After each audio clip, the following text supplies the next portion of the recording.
നമസ്കാരം, ഭാരത് ലൈവിലേക്ക് സ്വാഗതം. ഒരു കാലത്ത് ഹിന്ദുക്കൾ ഭൂരിപക്ഷമുണ്ടായിരുന്ന ഒരു രാഷ്ട്രീയ പാർട്ടിയാണ് BJP. 2014 ശേഷം BJP അധികാരത്തിൽ വന്ന് ഏതാണ്ട് രണ്ടാം തവണയും BJP അധികാരത്തിലേക്ക് എത്തുമ്പോൾ സ്ഥിരതയുള്ള സർക്കാർ ഉണ്ടാകുന്നു എന്ന് മനസ്സിലാക്കിയ പല ആൾക്കാരും BJPയോട് അനുഭാവം പ്രകടിപ്പിക്കാൻ തുടങ്ങി.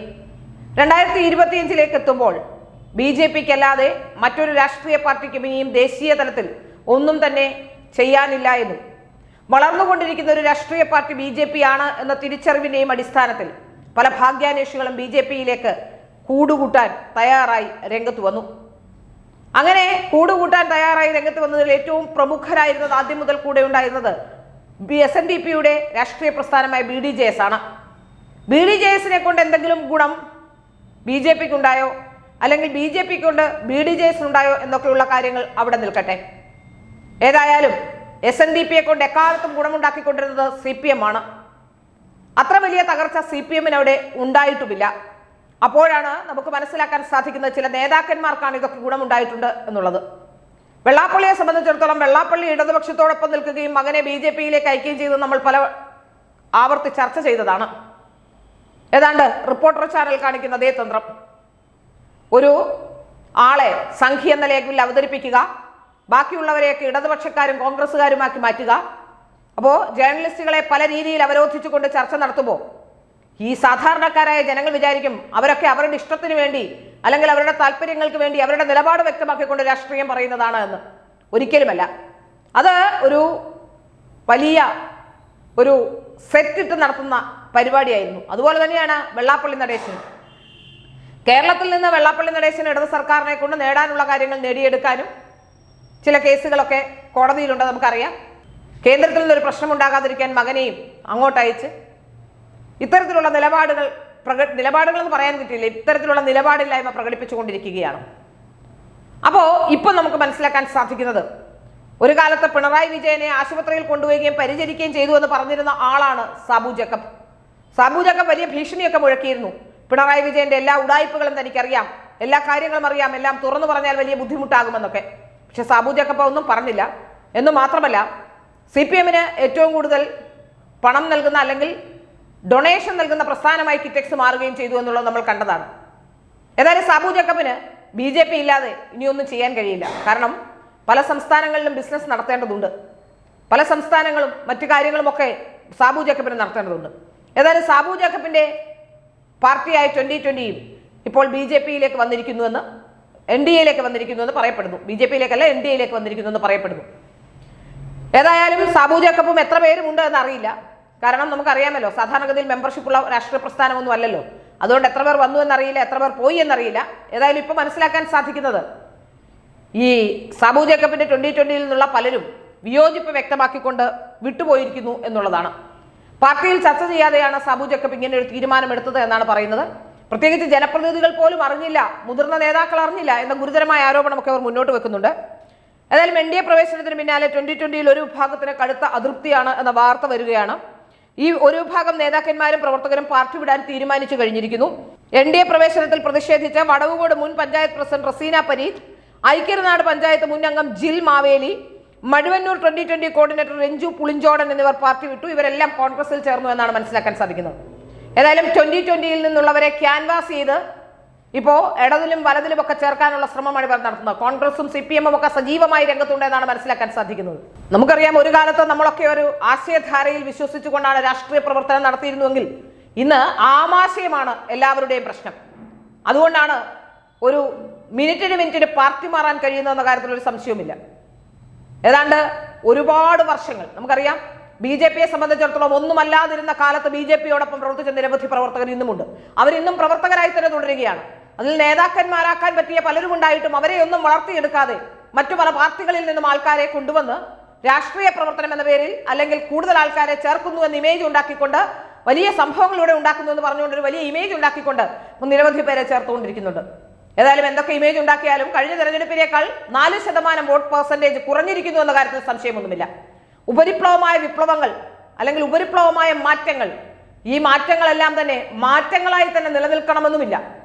ഒരുപക്ഷെ ഇങ്ങനെ ഉണ്ടാകുന്ന, നമുക്കറിയാം ഒരു കാലത്ത് BJP ഒരു ക്യാമ്പയിൻ നടത്തിയിരുന്നു, ഇന്ത്യ ഷൈനിങ്. പക്ഷെ ആ തെരഞ്ഞെടുപ്പിന് ശേഷം എന്താണ് ഉണ്ടായതെന്ന് നമ്മൾ കണ്ടതാണ്.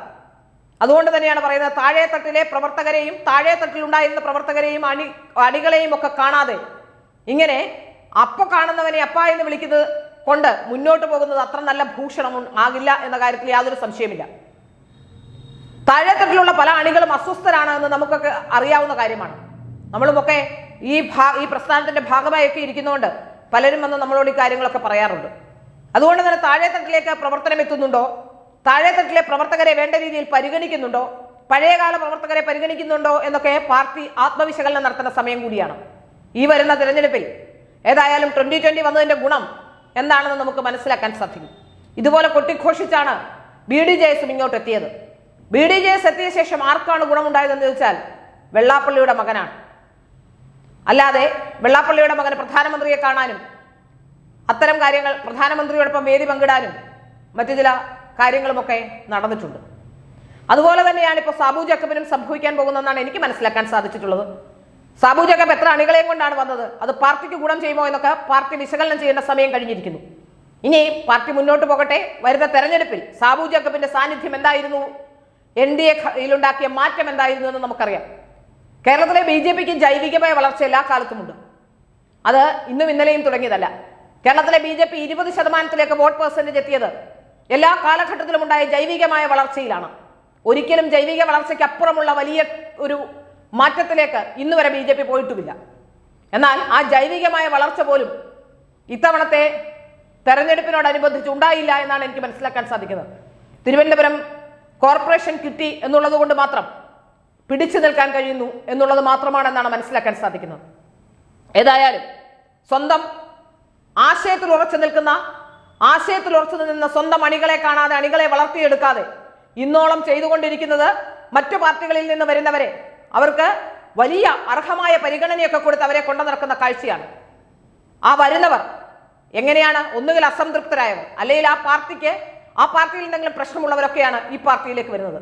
ആരും ഏതെങ്കിലും ഒരു ആശയം മാറി അല്ലെങ്കിൽ ആശയം മാറിയതിന്റെ അടിസ്ഥാനത്തിൽ വന്നതാണെന്ന് എനിക്ക് വിശ്വാസമില്ല. അഥവാ ഇനി അങ്ങനെ വന്നിട്ടുള്ള മറ്റൊരു പാർട്ടിയിലും അംഗമല്ലാതിരുന്ന ആരെങ്കിലും ഉണ്ടെങ്കിൽ അവരെയൊട്ട് വളർത്തിയിട്ടുമില്ല.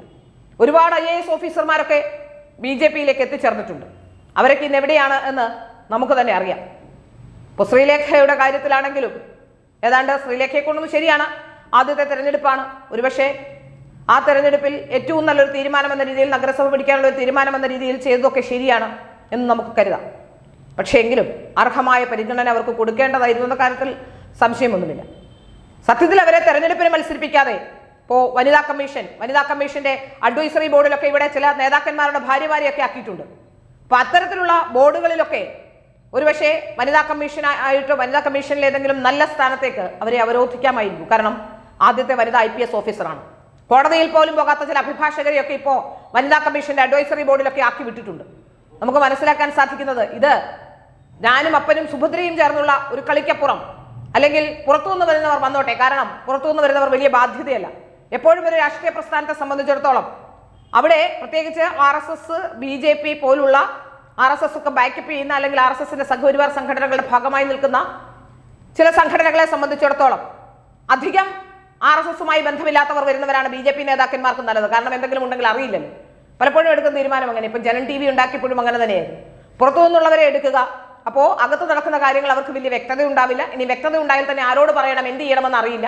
അപ്പോൾ അങ്ങനെയുള്ള പ്രശ്നങ്ങൾ ഉണ്ടാകുന്നതുകൊണ്ട് ഈ ചാനലൊക്കെ കൈവശം വെച്ചിരിക്കുന്നവർക്കും ഇങ്ങനെ ചില രാഷ്ട്രീയ പ്രസ്ഥാനങ്ങൾ അവരുടെ ആൾക്കാർക്കുമൊക്കെ കൈവശം വെച്ചിരിക്കുന്ന നേതാക്കന്മാർക്കും ഒക്കെ വലിയ ഗുണമാണ്.